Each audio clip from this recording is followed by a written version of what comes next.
드리도록 하겠습니다. 정영찬 우리 팀장님을 소개해 드리겠습니다.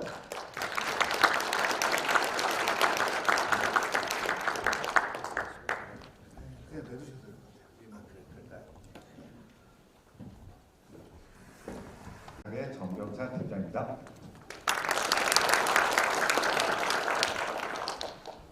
이렇게 많은 분들이 참석해 주셔서 감사드리고요. 제가 설명을 좀 드리도록 하겠습니다. 오늘 설명드릴 내용은 신탁방식 정비사업이 무엇인가, 그 다음에 우리 구역의 현황이 어떤 건가, 그 다음에 정비사업 성공을 위해서 신탁사가 어떤 역할을 하는가. 최근에 뭐 전단지 이런 걸 보니까 신탁사는 어떤 용역업체인지 아시냐 뭐 이런 문구들도 있더라고요. 저희 신탁사는 용역업체가 아닙니다. 그래서 그런 부분에 대해서도 설명을 드리도록 하겠습니다. 다음.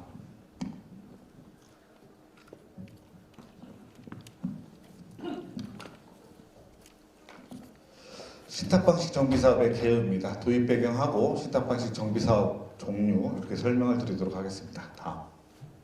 먼저 뉴스 하나 보도록 하겠습니다. 경남 창원의 한 재개발구역 조합장이 이주관리와 철거를 맡은 공사업체로부터 억대의 뒷돈을 받은 혐의로 구속됐습니다. 그동안 이런 조합 임원과 공사업체 간 유착을 뿌리뽑기 위해서 관련법이 수차례 개정되기도 했었지만 재개발 사업을 둘러싼 비리는 여전히 끊이지 않고 발생하고 있는데요. 김효경 기자가 보도합니다. 조합원 680여 명, 2천여 가구 규모로 착공을 앞둔 재개발 구역입니다. 경찰은 최근 이 재개발 구역 조합장 A씨를 뇌물수수 혐의로 구속했습니다. A씨는 조합 임원으로 있던 2014년부터 최근까지 공사업체로부터 두 차례에 걸쳐 1억 9천만 원을 받은 혐의를 받고 있습니다.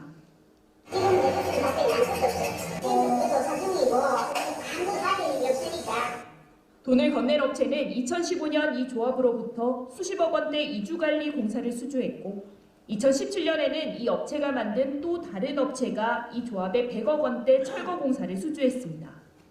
경찰은 A씨가 공사 수주 대가로 금품을 받은 것으로 보고 있습니다. A씨는 또 2019년 조합장 선거 때 경쟁 후보에게 사퇴를 종용하며 2억 원 공여를 약속한 혐의를 받고 있습니다.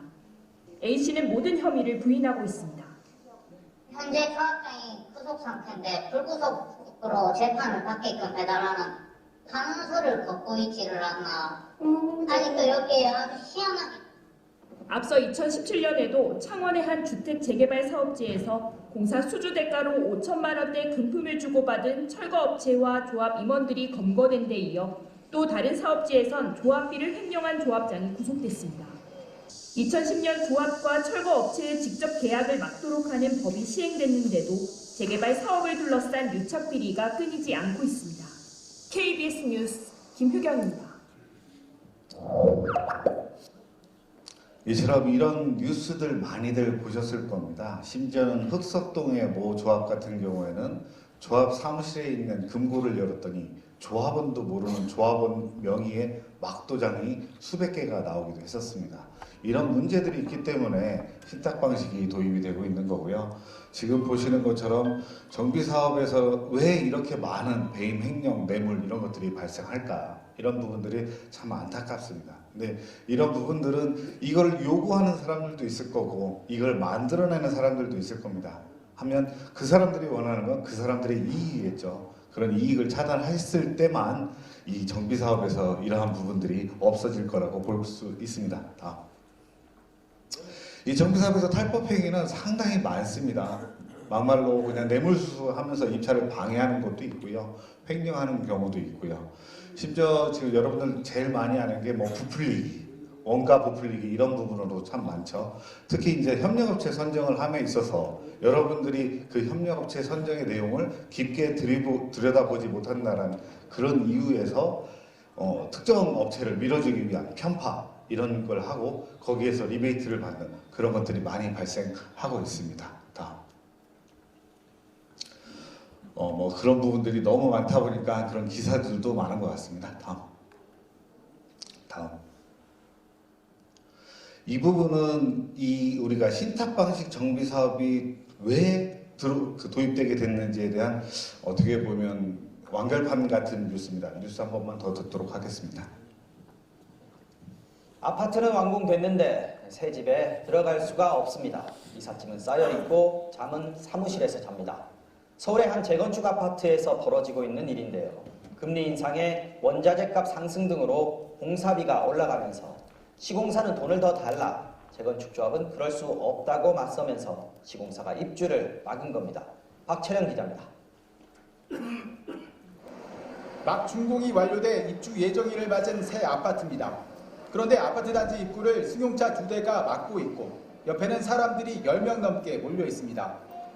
가까이 가보니 승용차 뒤에는 또 다른 승용차들이 있고 사무실용 컨테이너도 보입니다. 다른 쪽 주차장 입구에도 컨테이너가 길을 막고 있습니다. 검은 옷을 입은 남성 서너 명은 들어가지 못하게 관리하고 있습니다. 건설사 관계자분들 지금 안 계십니까?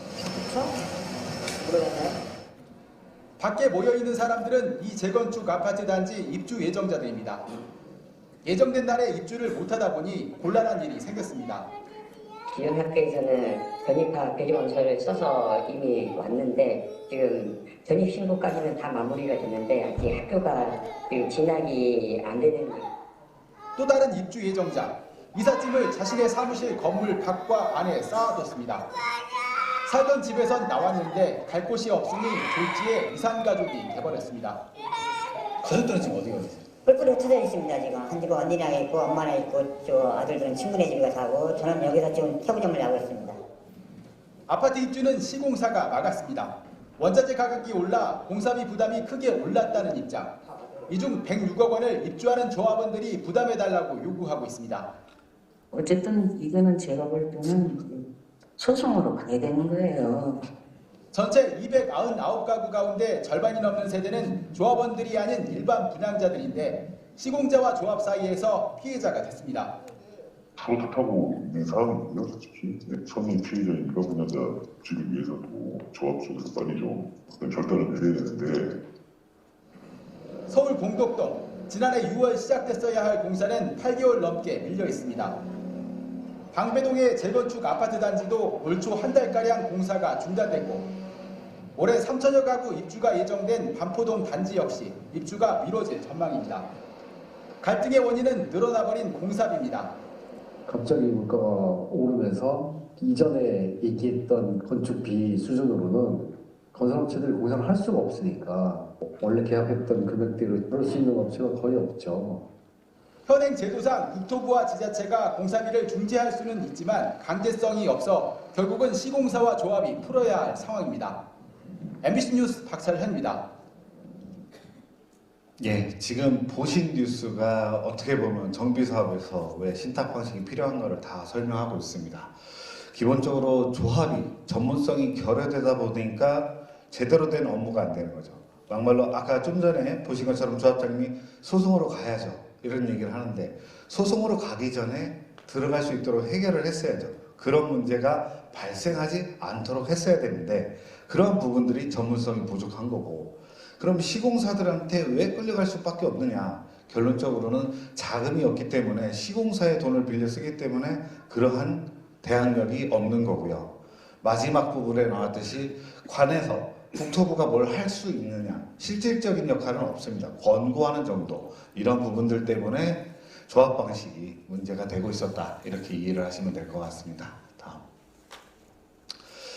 그래서 조합 방식의 문제를 풀기 위해서는 시스템 뭔가 관리할 수 있는 시스템도 있어야 되고 투명성도 있어야 되고 여러분들하고 소통하는 그런 방식도 필요하고 전문성도 필요하다고 보는 겁니다. 다음.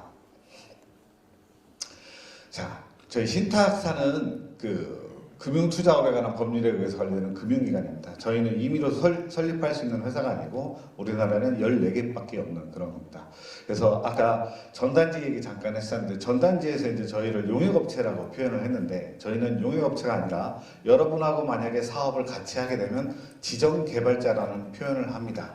그래서 지정개발자로 여러분들이 동의와 요건을 갖춰서 구리시에서 승인을 해주고 고시를 해야만 일을 할 수 있는 동반자가 되는 겁니다. 그래서 저희가 용역업체랑 다른 부분이 이러한 부분입니다.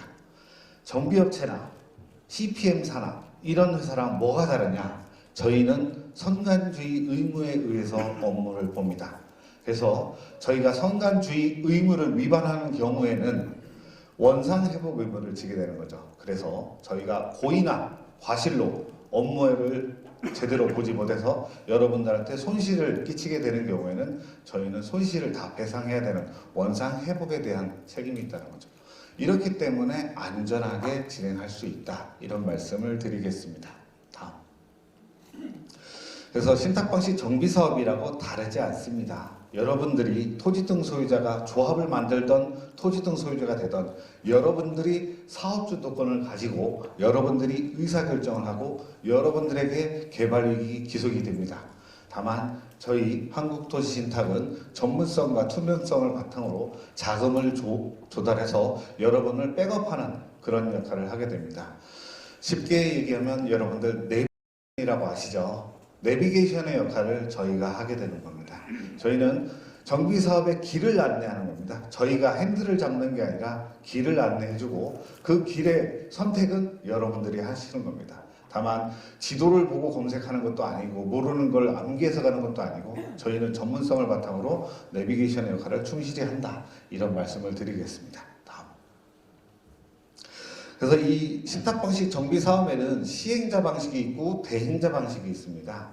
두 개가 차이 나는 것은 대행자 방식은 조합을 만들어 놓고 조합을 보좌하는 역할을 하는 거고요. 시행자 방식은 조합이 없이 저희가 인허가를 바로 진행하는 그런 방식이 되겠습니다. 그래서 인허가의 주체가 신탁사냐 조합이냐에 따라서 시행자 방식과 대행자 방식이 있습니다. 그래서 그럼에도 불구하고 두 사업 방식 모두 다 주민대표 기구를 두고 있습니다. 그래서 시행자 방식에서는 정비사업위원회, 대행자 방식에서는 조합을 두게 되어 있고요. 모든 의사결정은 조합원님들이 하신다, 이런 거고요. 사업비의 차주는 시행자 방식에서는 저희가 직접 차주가 돼서 돈을 빌려오는 거고요. 대행자 방식에서는 조합이 빌려옵니다. 다만 그 전에 조합 방식에서는 시공사가 이 사업비의 보증을 써서 가지고 왔었는데 저희 방식에서는 시공사의 보증이 필요가 없습니다. 저희가 책임지고 조달하기 때문에 시공사는 단순 도급으로만 진행한다, 이렇게 이해를 하시면 되겠습니다.